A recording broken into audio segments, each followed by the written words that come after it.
আচ্ছা, বাংলা আবাস নিয়ে ফের কড়া নির্দেশিকা জারি করলো নবান্ন। বাংলা আবাস নিয়ে ফের কড়া নির্দেশিকা জারি করলো নবান্ন। ইতিমধ্যে কিন্তু আপনারা ভালো করে জানেন যে সেকেন্ড কিস্তির টাকা কিন্তু অলরেডি বাংলা আবাসের সবার অ্যাকাউন্টে কিন্তু আস্তে আস্তে করে ঢোকা স্টার্ট হয়ে গেছে। অনেকজনের ব্যক্তি কিন্তু অ্যাকাউন্টে সেকেন্ড কিস্তির টাকা কিন্তু ঢুকে গেছে। যে 12 লক্ষ পরিবারকে যে প্রথম কিস্তি টাকা দিয়ে দিয়েছে, সেকেন্ড কিস্তি টাকা কিন্তু রিসেন্ট কিছুদিন আগে কিন্তু দিয়েছে, অনেকজনের অ্যাকাউন্টে কিন্তু ঢুকে গেছে। আর তা নিয়ে কিন্তু বাংলা আবাস নিয়ে ফের কড়া নির্দেশিকা জারি করেছে নবান্ন। নির্দেশিকা কি এমন নির্দেশিকা জারি করেছে? অনেক ব্যক্তি কিন্তু প্রথম কিস্তির টাকা পাওয়ার পরেও এখনো কিন্তু ঘর বাড়ি বানায়নি বা বাড়ি বানানো অবশ্য কমপ্লিট হয়নি, কিন্তু সেকেন্ড কিস্তি টাকা কিন্তু সরকার কিন্তু পাঠিয়ে দিয়েছে। তো এ নিয়ে কিন্তু পুরো পশ্চিমবঙ্গে অনেক জেলা আছে যেখানটা অবশ্য পয়সা পাওয়ার পরেও বাড়ি বানানো শুরু হয়নি। কি কারণের জন্য অবশ্য নবান্ন থেকে আবাস নিয়ে ফের কড়া নির্দেশিকা জারি করেছে, কি জন্য জারি করেছে, কি পয়সা কি অবশ্য আপনাদের রিটার্ন করতে হবে, কি জন্য অবশ্য কোন কারণে অবশ্য নির্দেশিকা জারি করেছে আবাস নিয়ে, সে জিনিস কিন্তু অবশ্যই ভিডিওর মধ্যে ডিসকাস করব। ভিডিওটা প্রত্যেক ইম্পর্টেন্ট ভিডিও, প্রত্যেক ব্যক্তি কিন্তু অবশ্যই শেয়ার করে দেবেন, খুবই ইম্পর্টেন্ট ভিডিও হতে চলেছে। তো চলুন, যে সমস্ত ব্যক্তি আমার চ্যানেলে নতুন তো অবশ্যই ওরা সাবস্ক্রাইব করে বেল আইকন নোটিফিকেশন অল করে দেবেন। অবশ্যই নতুন নতুন ইনফরমেশান অবশ্যই আপলোড করার সঙ্গে সঙ্গে আপনার কাছে নোটিফিকেশান যাবে, আপনার সবার আগে আপনারা ইনফরমেশান পেয়ে যাবেন। ওকে, তো যারা যারা নতুন তো প্লিজ ওরা সাবস্ক্রাইব করে পাশে থাকবেন। আচ্ছা, নবান্ন থেকে যে ফের কড়া যে নির্দেশিকা জারি করেছে ওটা অবশ্য কি, টাকা পেয়েও এখনো অনেক ঘরে হাত দেয়নি। অবশ্যই অনেক উপভোক্তা আছে যে প্রথম কিস্তি টাকা পেয়েও এখনো কিন্তু ঘরে হাত দেয়নি। হ্যাঁ, এই প্রশ্নই ঘুরে বেড়াচ্ছে নবান্নের অন্দরে, এই প্রশ্ন কিন্তু ঘুরে বেড়াচ্ছে নবান্ন থেকে। তাই আর ঢিলেমি না দিয়ে এবার সরাসরি কাজের অগ্রগতি খতিয়ে দেখতে মাঠে নামছে জেলার আধিকারিকরা। এবার কিন্তু ঢিলামি না করে সরাসরি সরকারি আধিকারিক কিন্তু অবশ্যই কাজ মাঠে নামছে, জেলার প্রত্যেক জায়গায় কিন্তু প্রত্যেক বাড়িতে গিয়ে চেক করছে কি প্রবলেম। এবার এমনই নির্দেশ দিয়েছে মুখ্য সচিব মনোজ পন্ত। মুখ্য সচিব মনোজ পন্ত কিন্তু বলেছে যে প্রথম কিস্তি টাকা পাওয়ার পরে অনেক ব্যক্তি এমনও আছে যারা কোনো বাড়ি বানায়নি, তো অবশ্য ডাইরেক্টলি কিন্তু সরকার ওদের কাছে কিন্তু যাচ্ছে আর খতিয়ে দেখছে। ওকে, ফার্স্ট পয়েন্ট হচ্ছে 12 লক্ষ উপভোক্তাকে টাকা দেওয়ার সত্ত্বেও ঘরের কাজ থমকে।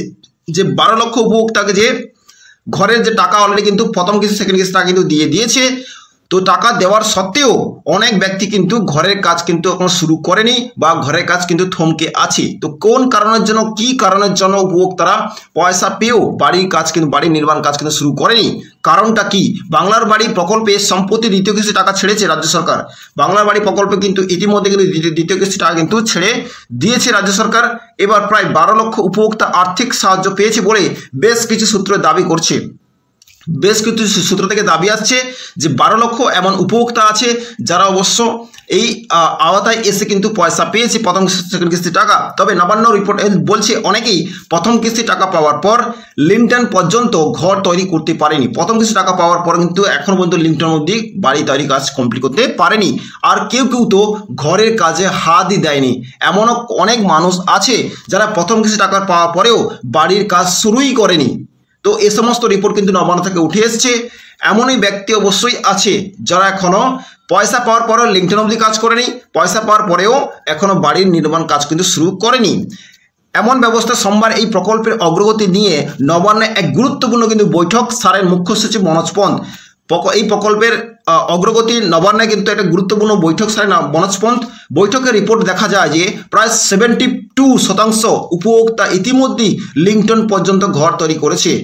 100%-এ 72% এমন লোক আছে যারা অবশ্য লিঙ্কডইন অবধি কাজ কমপ্লিট করেছে। তবে বাকি 24% উপভোক্তা এখনও এই নির্মাণ কাজে পিছিয়ে রয়েছে অনেকটাই।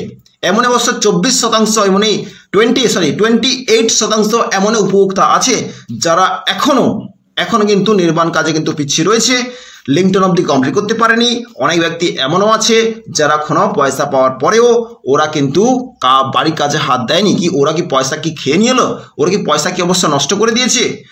সমস্যাটা কোথায়? নবান্ন থেকে অবশ্য যে রিপোর্ট এসছে যে ওরা পয়সা পাওয়ার পরেও বাড়ির কাজ নির্মাণ করেননি কেন, লিঙ্কডইন অবধি কাজ হয়নি কেন? তো সমস্যাটা কোথায়? কোশ্চেনটা কিন্তু জিজ্ঞেস করেছে নবান্ন থেকে।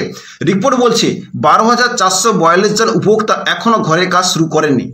রিপোর্ট, পুরো পশ্চিমবঙ্গের রিপোর্ট উঠে এসছে যে 12,442 জন এমন উপভোক্তা আছে যারা এখনো ঘরের কাজ শুরু করেনি প্রথম কিস্তির টাকা, সেকেন্ড কিস্তির টাকা পাওয়ার পরে। ওকে, এমনকি 3,154 জন উপভোক্তা এখনো পর্যন্ত নির্মাণের কোনো সামগ্রী পর্যন্ত জোগাড় করতে পারেনি। এমনকি 3,154 জন এমন উপভোক্তা আছে যারা পয়সা পাওয়ার পরেও নির্মাণের কোনো সামগ্রী, বালি, সিমেন্ট, চিপস, রড, বালি কোনো কিছু কিন্তু এখনো কিন্তু পয়সা পাওয়ার পর কিনতে পারেনি বা কেনেননি। ওকে, 3,154 এমন জন আছে। আর এই তালিকার সব থেকে পিছনে পড়ে রয়েছে দক্ষিণ 24 পরগনা, যেখানে 1,63,539 জন উপভোক্তার মধ্যে মাত্র 83,073 জন লিমিটন অবধি কাজ কমপ্লিট করতে পেরেছে। 1,63,000 থেকে মাত্র 83,000 এমন মানুষ আছে যারা লিমিটন অবধি কাজ কমপ্লিট করেছে। আধিকারিকদের কড়া নির্দেশ, সরকারি যে আধিকারিক আছে সেখান থেকে কিন্তু কড়া নির্দেশ কিন্তু প্রত্যেক আবাস হোল্ডারদের কিন্তু দিয়েছে। যে কি এমন কড়া নির্দেশ দিয়েছে, সে কড়া নির্দেশ কিন্তু আপনাদের মানতে হবে, না হলে কিন্তু আপনাদের কাছ থেকে পয়সা আপনাদের কাছ থেকে কিন্তু রিটার্ন নেবে, পাই করে আপনাদের কাছ থেকে কিন্তু সবকিছু বুঝে নেবে সরকার। ওকে, আর এই অবস্থায় মুখ্য সচিব মনোজ পন্ত স্পষ্ট নির্দেশ দিয়েছে যে ঘর তৈরিতে বিলম্বর কারণ খুঁজে বার করতে হবে। মুখ্য সচিব মনোজ পন্ত কিন্তু নবান্ন থেকে অবশ্যই বলেছে যে ঘর তৈরি বিলম্বের কারণটা কি, যে ঘর তৈরি কেন করেনি সেটা কিন্তু খুঁজে বার করতে হবে। প্রত্যেক সরকারি কিন্তু উপভোক্তা কিন্তু জানিয়ে দিয়েছে। এমনকি উপভোক্তাদের মধ্যে মনোবল বাড়ি তুলতে হবে, যে সমস্ত মানুষ বাড়ি তৈরি করতে পারেনি ওদের মনোবল তুলতে হবে যাতে ওরা বাড়ি তৈরি করতে পারে। প্রয়োজনে ঘরে ঘরে গিয়ে কাজের অগ্রগতি খতিয়ে দেখতে হবে এবং পিছিয়ে থাকা জেলার আধিকারিকদের তারও তৎপর হতে হবে। ওকে, যারা অবশ্য বাড়ি বানাতে পারেনি ওদের মনোবলকে বাড়াতে হবে। প্রয়োজনে বাড়িতে কিন্তু প্রত্যেক সরকারি আধিকারিক কিন্তু যাবে আর ওদের অগ্রগতি যে কি কারণে কি প্রবলেম হচ্ছে সব কিছু খতিয়ে দেখবে। পিছিয়ে থাকা মানুষগুলোকে কিন্তু প্রত্যেক জেলার যে আধিকারিক আছে ওইখানটায় গিয়ে কিন্তু সমস্ত কিন্তু জানকারি অবশ্যই দেবে যে আপনারা পয়সা পাওয়ার পরে অবশ্য কাজ কেন করছেন না, বাড়ি কেন বানাচ্ছেন না, লেকটাউন অবধি কাজ কেন হয়নি।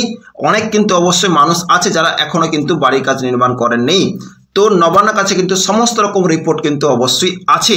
তো অবশ্যই আপনারা কেন বানাতে পারেননি, কি এমন কারণ, কি এমন প্রবলেম, সমস্ত কিছু খতিয়ে কিন্তু দেখবে। আপনার বাড়িতেও সরকারি আধিকারিক কিন্তু অবশ্যই যাবে বা যাচ্ছে, তো সেখানটায় কিন্তু অবশ্যই আপনাদের সবকিছু যাচাই করবে, সবকিছু অবশ্য আপনার কাছ থেকে যাচাই করবে। ওকে, সরকারি আধিকারিক কিন্তু আপনাদের বাড়িতে অবশ্যই চেক আউট করতে যাবে, আপনারা কেন বাড়ি বানানি সমস্ত কিন্তু উত্তর কিন্তু আপনার দিতে হবে। সরকার কিন্তু স্ট্রিক হচ্ছে, অবশ্যই কড়া নির্দেশিকা কিন্তু অবশ্যই জারি করেছে। এই ছিল অবশ্য আজকের আপডেট। দেখা হচ্ছে নেক্সট টপিকের সঙ্গে। ভালো থাকবেন, সুস্থ থাকবেন। So thank you.